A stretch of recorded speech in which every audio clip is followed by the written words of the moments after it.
Last class में inversion start किया था हमने। इन्वर्जन क्या होता है आपका, जो आपका subject plus verb plus object या subject plus verb plus subject complement वाला जो फॉर्मेट था, वो फॉर्मेट अगर इन्वर्ट हो जाए, इन्वर्जन मतलब क्या, इन्वर्ट होना या इन्वर्जन का क्या मतलब होता है, उल्टा हो जाना। ठीक है, इन्वर्जन मतलब उल्टा हो जाना। तो क्या उल्टा होगा, यहाँ पर जो फॉर्मेट है सब्जेक्ट प्लस वर्ब प्लस जो भी उसके आगे लगता है, वर्ब पहले आ जाएगा सब्जेक्ट के। ठीक है, बाकी आपको किसी भी फॉर्मेट में रखना है रख सकते हैं। वर्ब हमेशा आपका जो पहले सब्जेक्ट के पीछे रहता था अब सब्जेक्ट के आगे लगेगा।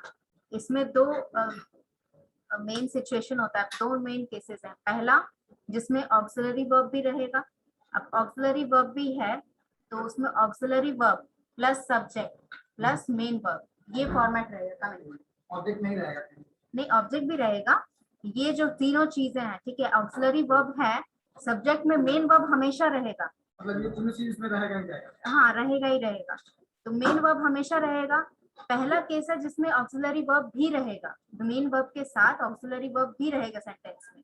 तो उसमें क्या होगा, ऑक्सिलरी पहले भी तो रहेगा ना, पहले पहले मेन वर्ब आता, उसके बाद एक हेल्पिंग वर्ब आता। पहले सब्जेक्ट पहले था ना। ये जो सेंटेंसेस है यहाँ देखिए, सब्जेक्ट यहाँ पर स्टार्टिंग में क्या है, सब्जेक्ट है सारा, ये सारा सब्जेक्ट है। अब क्या हो रहा है, अब आपका सब्जेक्ट बाद में आएगा। ठीक है, ऑक्सिलरी वर्ब है, उसके बाद सब्जेक्ट है, उसके बाद फिर मेन वर्ब है।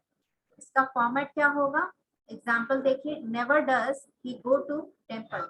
ठीक है, तो यहाँ डज देखिए पहले आ रहा है, ऑक्सिलरी वर्ब है, फिर ही आ रहा है, आपका सब्जेक्ट बाद में आ रहा है। ठीक है, और वो आपका मेन वर्ब हो गया। ठीक है, अब दूसरा केस है जिसमें ऑक्सिलरी वर्ब प्रेजेंट ही नहीं है सेंटेंस में। तो उसमें क्या होगा, आपका जो मेन वर्ब है वो सब्जेक्ट से पहले आएगा। जैसे यहाँ मेन वर्ब सब्जेक्ट के बाद आ रहा था, अभी मेन वर्ब आपका पहले आएगा। कैसे आएगा, round the corner went Jacob. Went आपका हो गया मेन वर्ब, जेकब आपका सब्जेक्ट। ठीक है, सब्जेक्ट हो सकता है कि सबसे लास्ट ना हो, बट वो हमेशा वर्ब के पीछे ही रहेगा। राउंड द कॉर्नर को क्या बोलेगा? मतलब राउंड द कॉर्नर, जैसे टर्न मारते हैं ना। ठीक है, कोई भी सड़क का एक टर्निंग पॉइंट पोजीशन बता रहा है कि वो कॉर्नर के कॉर्नर पे जाके वो जेकब जो है वो टर्न कर गया। ठीक है, वही वो चीज बता रहा है। ये इस फॉर्मेट में लिखने का ये मतलब है, पहला या तो आप इमोशंस कन्वे कर रहे हैं या दूसरा आप पोएटिक वे में लिख रहे हैं। ठीक है, round the corner went Jacob या फिर अवे वेंट राम, ये पोएटिक लाइन में हो जाती है, जहां पर आप नॉर्मल स्ट्रक्चर जो आपका सब्जेक्ट प्लस वर्ब प्लस जो भी उसका सब्जेक्ट कॉम्प्लीमेंट या ऑब्जेक्ट वाला जो फॉर्मेट होता है, वो नॉर्मल फॉर्मेट आप नहीं यूज करते हैं। क्या यूज करते हैं आप, पोएटिक फॉर्म यूज करते हैं। ठीक है, जिसकी वजह से जो आपका वर्ब है वो पहले आ जाएगा। तो इसमें कैसे पहचानेंगे, अब इसमें देखिए, जैसे मैंने कहा था कि आपको करेक्शन करने के लिए आता है, एरर करेक्शन का आता है सेंटेंसेस। उसमें क्या होता है कि इफ वी आर गिविंग, अगर आपके पास सिर्फ सेंटेंस चला गया तो आप पूरे सेंटेंस में आपको ढूंढना पड़ेगा कि क्या गड़बड़ हो सकता है, क्या गड़बड़ हो सकता है, राइट। तो अगर आपके पास कुछ रूल्स हो या कुछ लॉज हो जो आपको पता है कि इसमें क्या ग्रामेटिकली चीज है जो हमें देखनी है। ठीक है, ये जो सारे रूल्स हैं ये इसी के लिए है। अगर ये सारी चीजें आपको सेंटेंस में मिल गई तो सबसे पहले आप ग्राम क्या खोजेंगे, यहाँ पर एरर के लिए यहाँ पे इन्वर्जन ऑफ वर्ब फॉर्म खोजेंगे कि इन्वर्जन हो रहा है नहीं हो रहा है। अगर हो रहा है तो करेक्ट फॉर्मेट में हो रहा है या नहीं हो रहा है। ठीक है, फॉर्मेट यही दो है, या तो ऑक्सिलरी वर्ब लगेगा तो ऑक्सिलरी वर्ब पहले लगेगा, फिर सब्जेक्ट लगेगा, फिर मेन वर्ब। अगर ऑक्सिलरी वर्ब नहीं है तो मेन वर्ब पहले लगेगा, फिर सब्जेक्ट लगेगा। ठीक है, अब कैसे फाइंड आउट करें कि कौन से सेंटेंस में इन्वर्जन होगा। ये जो वर्ड्स हैं, ठीक है, ये words hardly, rarely, scarcely, seldom, never, little, ये वर्ड्स सिमिलर मीनिंग कन्वे करते हैं। ठीक है, सारे का मतलब ऑलमोस्ट सिमिलर है। कैसे, क्या मतलब होता है, hardly, rarely, scarcely, seldom, never, little, ये वर्ड्स आप सेंटेंस में तब लगाते हैं जब आप कोई ऐसा सेंटेंस बोलना चाहते हैं, जब आप बोलें कि मान लीजिए कि आपका कोई रिलेटिव है या कोई फ्रेंड है जो मीठा नहीं खाता है। ठीक है, उसको अगर आप मिठाई ऑफर करेंगे तो वो क्या बोलेगा कि I hardly ever take sweets, और आई हार्डली, हाँ, रेयरली एवर टेक स्वीट। तो इसका क्या मतलब हुआ, मतलब कभी कभी ही कोई काम हो रहा है। जो भी सिचुएशन आप यहाँ पर बता रहे हैं वो बहुत रेयरली, बहुत कम हो रहा है। साल में एक दो बार हो गया, महीने में एक दो बार हो गया, ठीक है, बहुत रेयरली हो रहा है, रेगुलर बेसिस पे नहीं हो रहा है। तो scarcely did they ever manage to meet the deadline, मतलब कभी कभी ऐसा होता था जब वो अपनी डेडलाइन फिनिश कर देते थे, अपना काम जो है वो डेडलाइन से पहले या डेडलाइन पे फिनिश कर देंगे। तो जो काम आपका रेगुलर बेसिस पे नहीं हो रहा है, यूजुअली पर डे पे नहीं हो रहा है, उस काम को बताने के लिए आप ये सारे वर्ड्स यूज करेंगे, hardly, rarely, scarcely, seldom, never, little.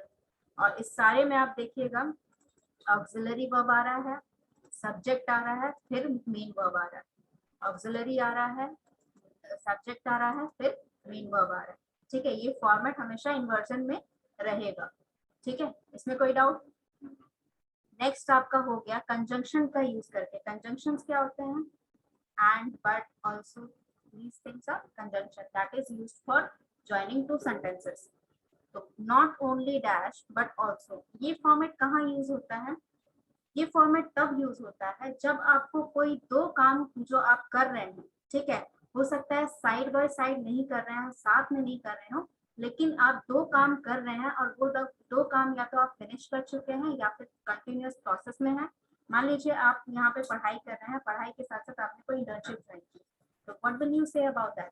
Not only is he starting here in BPM course, but also he is doing an internship in that फलाना कंपनी जो भी है, एबीसी कंपनी। ठीक है, तो जब आप एक से ज्यादा काम कर रहे हैं और उसको अपने बारे में आप बता रहे हैं या आपके बारे में कोई और बता रहा है, तो आप ये फॉर्मेट यूज करेंगे। Not only did she watch TV but also cooked meal, मतलब उसने सिर्फ टीवी ही नहीं देखा, उसने खाना भी खाया।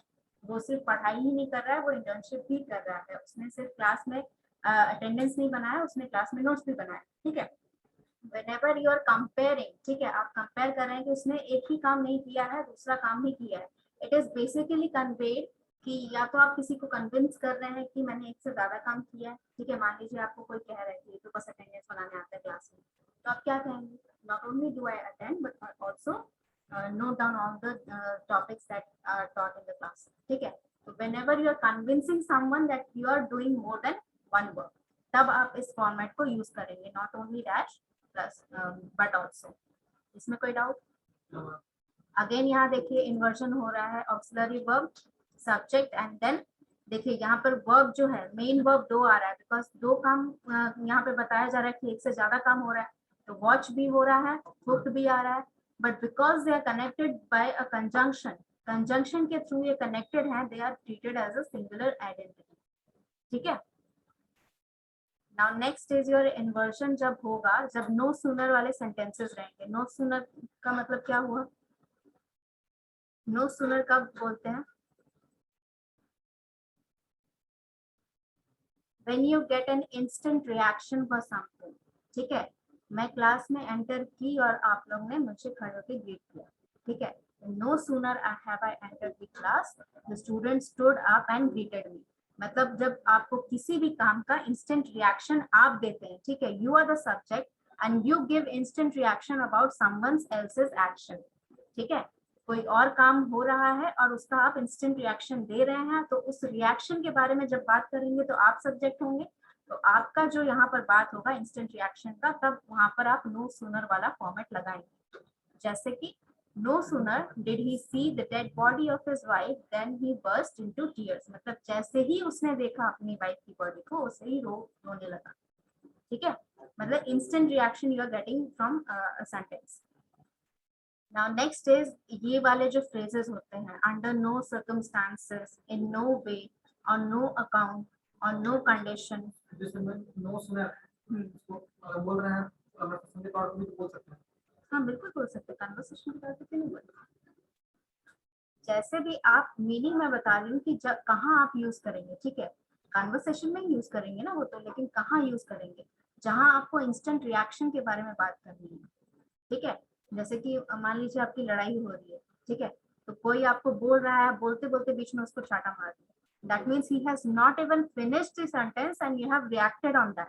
ठीक है, no sooner has he finished the sentence you slapped him, मतलब आप इंस्टेंट रिएक्शन दे रहे हैं किसी भी चीज का। ठीक है, ना ये फ्रेजेस जो हैं आपके, under no circumstances, in no way, on no account, on no condition, ये सारे सिमिलर मीनिंग कन्वे कर रहे हैं। क्या हो सकता है इसका मीनिंग? अंडर नो सर्कमस्टांसेस का क्या मीनिंग हुआ?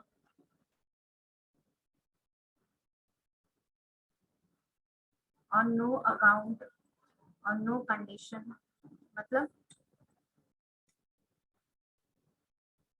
कहाँ यूज करते हैं आप? कहाँ कहीं सुना है आपने ये फ्रेजेस यूज होते हुए?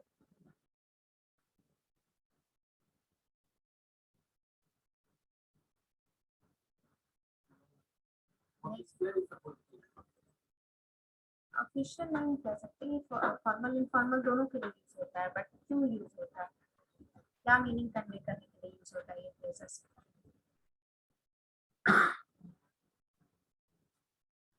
जब आपको मान लीजिए कि आपको एक प्रपोजल दिया गया है that either you can give exam now and qualify for the next semester, ठीक है, or you can like qualify without giving exam and after the next semester you have to give 2 exams, ठीक है, तो आप क्या choose करेंगे उसमें से?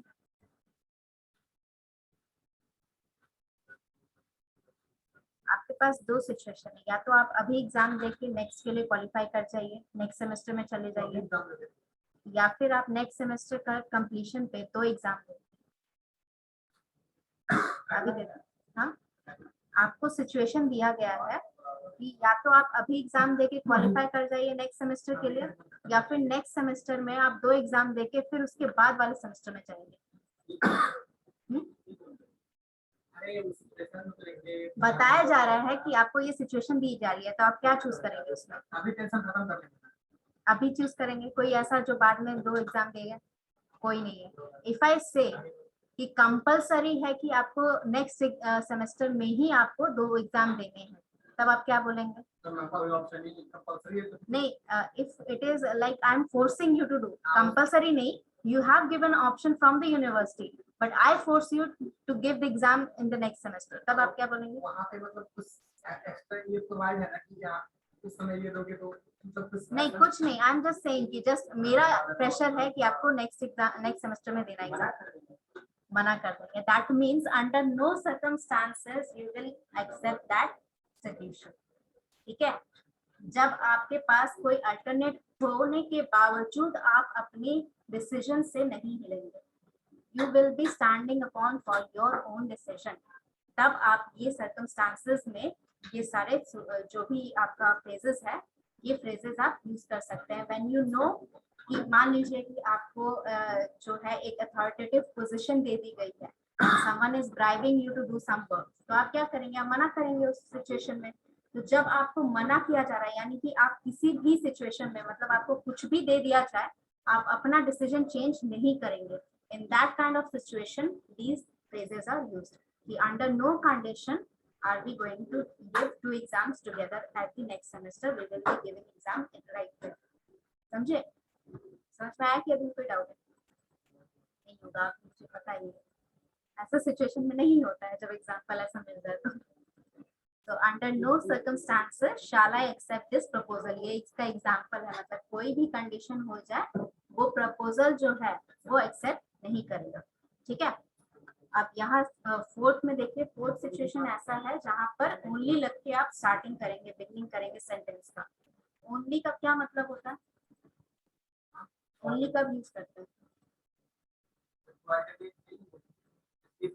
when you have only one option, ठीक है, I only have one pen, right, I only have one route to go from college to home, ठीक है। when you have no other option, when you have no other option, या फिर दूसरा situation क्या होता है ओनली यूज होने का?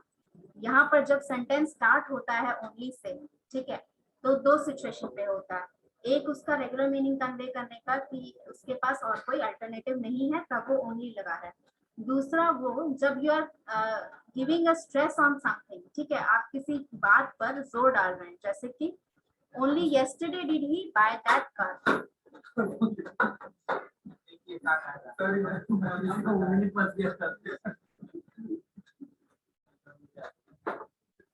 पीछे बैठ कर यही करता है, आगे बोला पढ़ो पढ़ो पढ़ो।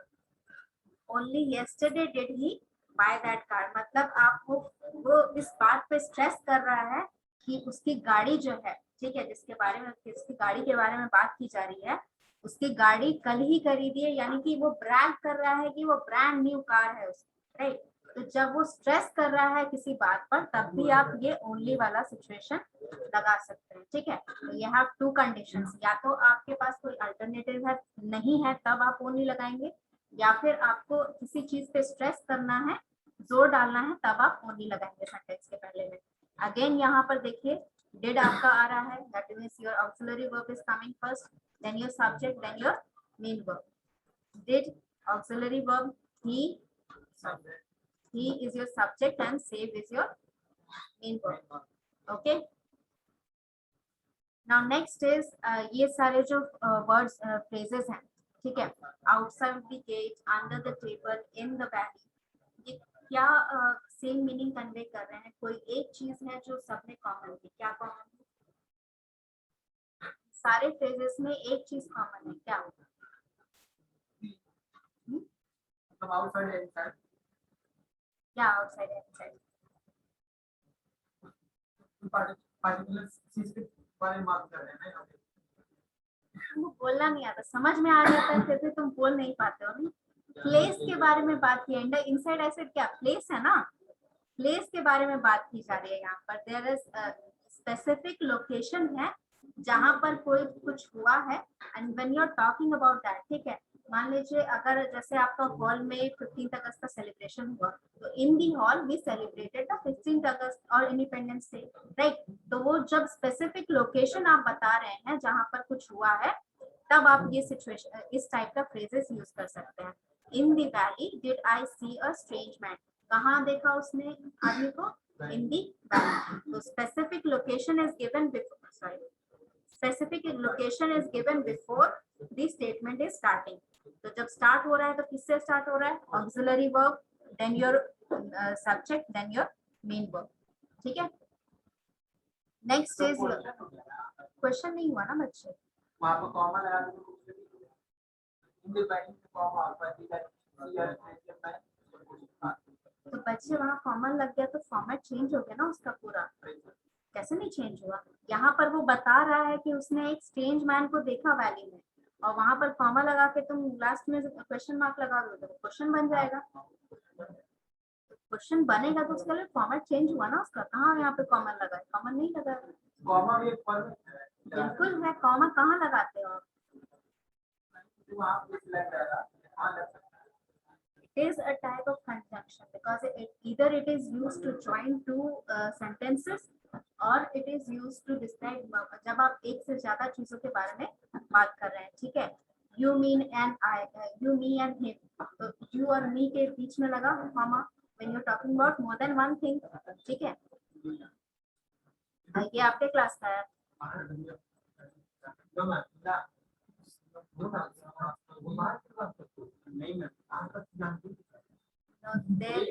There is someone who has shared my link, ठीक है, मेरा लिंक किसी ने शेयर किया, आपके क्लास में नहीं, बीबीए फर्स्ट ईयर में किसी ने मेरा लिंक शेयर किया है, आप नहीं कर।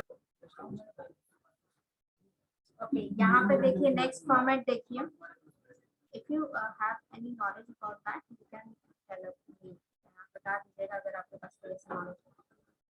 नेक्स्ट आप देखिए यहाँ पर सिमिलर वे में देखिए, पहले जैसा यहाँ पर ये वाले जो सिचुएशन थे, यहाँ पर आपको प्लेसेस बताए जा रहे थे, लेकिन एकदम एग्जैक्ट लोकेशन बताया जा रहा था कि कहाँ पर कोई चीज हो रहा है, ठीक है, हॉल में हो रहा है या वैली में हो रहा है, जो भी हो रहा है एग्जैक्ट लोकेशन बता रहा था। अब ये सारे जो सेंटेंसेस है जो यहाँ से स्टार्ट हो रहे हैं, इन वर्ड से स्टार्ट होते हैं, यहाँ पर आपको वेग लोकेशन यानी कि पूरा एक पर्टिकुलर लोकेशन नहीं बताया जाता है, ठीक है। Here, there, away, out, मतलब कहीं पर चला गया है, हाँ कहीं पर है, बस यहाँ नहीं है, ठीक है। इफ आई एम टेलिंग कि जैसे ये एग्जांपल देखिए,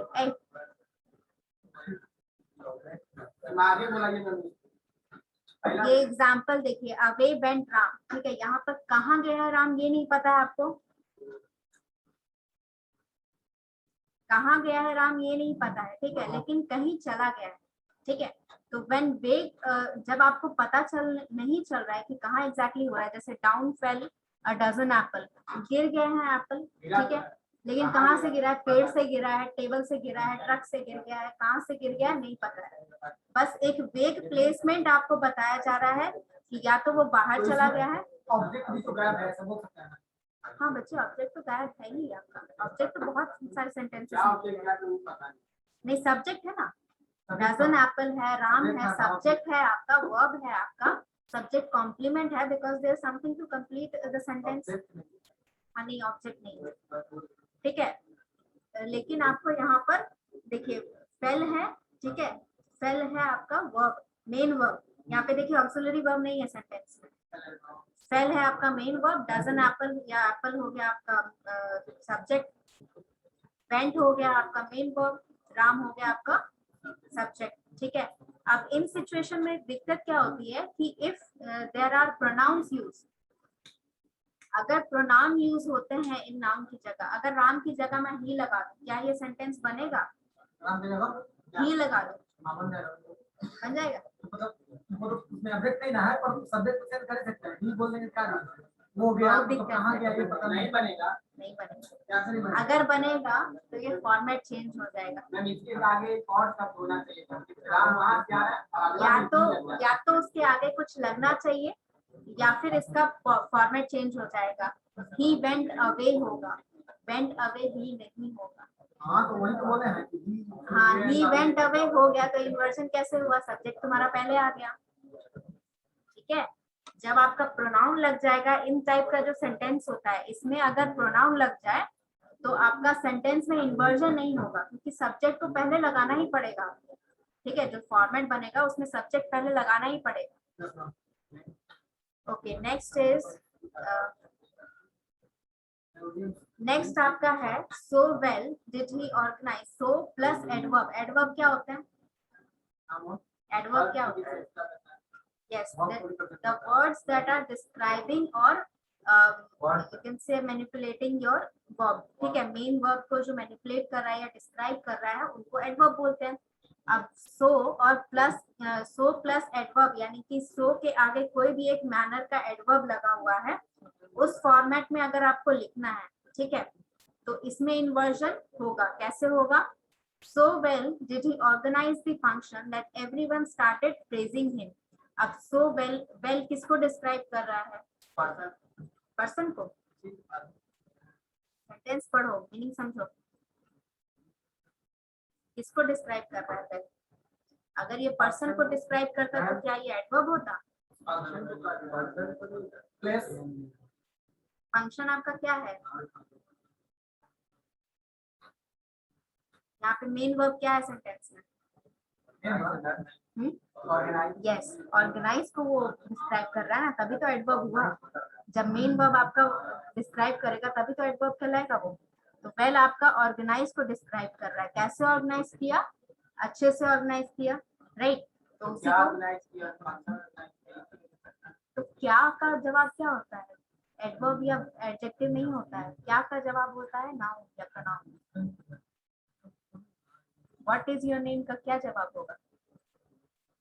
नाउन, ठीक है, वर्ड का आंसर नाउन होता है, हाउ का आंसर एडजेक्टिव या एडवर्ब होता है।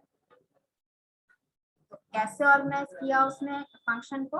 वेल ऑर्गेनाइज किया, ठीक है।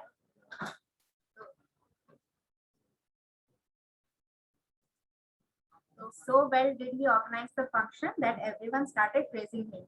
तो जब so प्लस एडवर्ब वाला सेंटेंस रहेगा स्टार्टिंग से, तब आप यहाँ पर इन्वर्जन देखेंगे। डिड है आपका एक्सिलरी वर्ब, ही आपका हो गया सब्जेक्ट, एंड ऑर्गेनाइज आपका हो गया main verb. Okay, next is ये सारे जो फ्रेजेस होते हैं, to such a degree, to such an extent, to such a point, to such a length, इसका क्या मीनिंग हुआ? इन सब का क्या मीनिंग हुआ?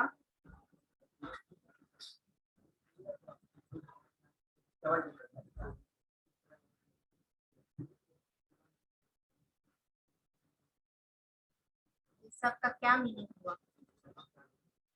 इन फ्रेजेस का क्या मीनिंग हुआ?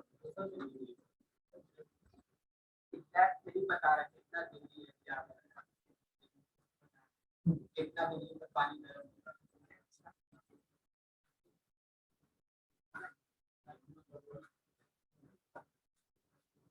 दूसरा चले कितना लंबाई दूरी के बाद पतला जब चला जाएगा। दूसरा चले जब पतला की बारी आ जाएगा तो क्या इस तरह थोड़ी ये सारे जो वर्ड्स हैं, सारे जो फ्रेजेस हैं, इन सबका सिमिलर मीनिंग होता है। और मीनिंग होता ये है कि जब आप किसी काम को करने के लिए रेगुलर या यूजुअल पर्सन से ज्यादा एफर्ट डालते हैं, ठीक है। मान लीजिए आपको एक मैथ्स समझ में नहीं आ रहा, तो आप उसको एग्जाम पास करने के लिए जरूरत से ज्यादा पढ़ेंगे तभी तो एग्जाम पास करेंगे या टॉप करेंगे, राइट। तो अगर आप जरूरत से ज्यादा या बाकी लोगों से ज्यादा किसी चीज में मेहनत कर रहे हैं, काम कर रहे हैं, तब ये फ्रेजेस आप यूज करेंगे। टू सच अ लेंथ या टू सच अ डिग्री, ठीक है। इसका मतलब ये हुआ कि उसने इतना काम किया कि उसको प्रेज मिलने लगा, ठीक है। जैसे यहाँ पर है to such an extent he made the investment that people started trusting him. मतलब उसने इतना बढ़िया तरीके से इन्वेस्ट किया अपना पैसा, या इतना अच्छा इन्वेस्टमेंट किया कि पीपल मतलब जो बाकी लोग हैं उनको भरोसा हो गया उस पर, तो they started asking for advice and all, ठीक है। यस, बोलिए। Okay, 7 minutes more. 7 minutes more. Before this end, at least 10 तक हम लोग कंप्लीट कर देते हैं, नेक्स्ट क्लास पे उसके आगे बढ़ेंगे, ठीक है। तो ये सारा समझ में आ गया। ये सारे फ्रेजेस जो हैं ये कब यूज होते हैं? व्हेन यू आर यूजिंग, जब आप हद से ज्यादा यूजुअल जो एफर्ट्स डाल रहा है उससे ज्यादा एफर्ट डालें तब, ठीक है। बच्चे वो खेलने की चीज नहीं है, खेलने की चीज नहीं।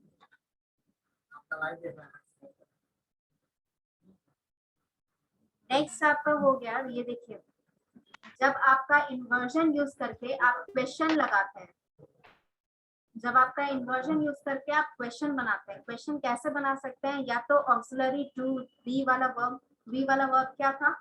Is, am, are, was, were, ठीक है। या फिर हैव लगाकर, हैव, हैज, हैड लगाकर, या फिर डू, डिड, डज लगाकर क्वेश्चन बनाते हैं।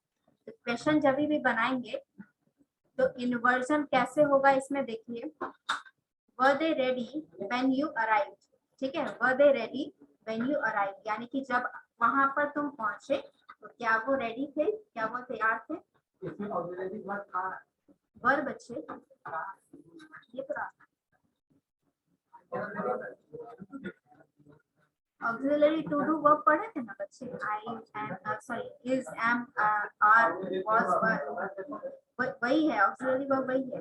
देखो देखो यहाँ पर पढ़ाया था मैंने, देखिए देखिए देख लीजिए, आई हैव डॉट इट, ठीक है। ऑक्सिलरी, ये ना auxiliary to do verb, is, am, are, was, were, ठीक है। हाँ हाँ हाँ, यहाँ पर आप हेल्पिंग वर्ब जो भी, ऑक्सिलरी वर्ब जो भी आप बोलना चाहें उनको यूज करके आप क्वेश्चन जब फॉर्म करेंगे, तो जब क्वेश्चन फॉर्म कर रहे हैं तो आपका ऑक्सिलरी वर्ब पहले, यानी कि इन्वर्जन हो रहा है, यानी कि ऑक्सिलरी वर्ब पहले आएगा, फिर सब्जेक्ट आएगा, फिर आपका मेन वर्ब आएगा। वेयर वाज इट मेड, अब यहाँ देखिए वेयर है, वेयर तो क्वेश्चनिंग के लिए ही यूज होता है, लेकिन इसके आगे वाज लगा यानी कि ऑक्सिलरी वर्ब है। इट आपका सब्जेक्ट हो गया, मेड आपका मेन वर्ब हो गया, ओके। नेक्स्ट इज, जब आप कोई ऐसा सेंटेंस बोले, ठीक है, जिसमें आपका विशफुल या होपफुल थिंकिंग रहे, ठीक है। जैसे कि I wish you study from me, may God bless you and may God give you enough brains to listen to me, समझ में आ रहा है? जब आप भगवान से प्रार्थना करते हैं कि भगवान इन बच्चों को सद्बुद्धि दें, तब आप लगाएंगे इन्वर्जन, ठीक है। तब आप इन्वर्जन लगाएंगे, may you both live happily ever after, ठीक है।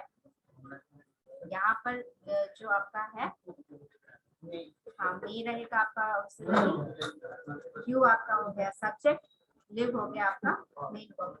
ठीक है, यहाँ तक हो गया?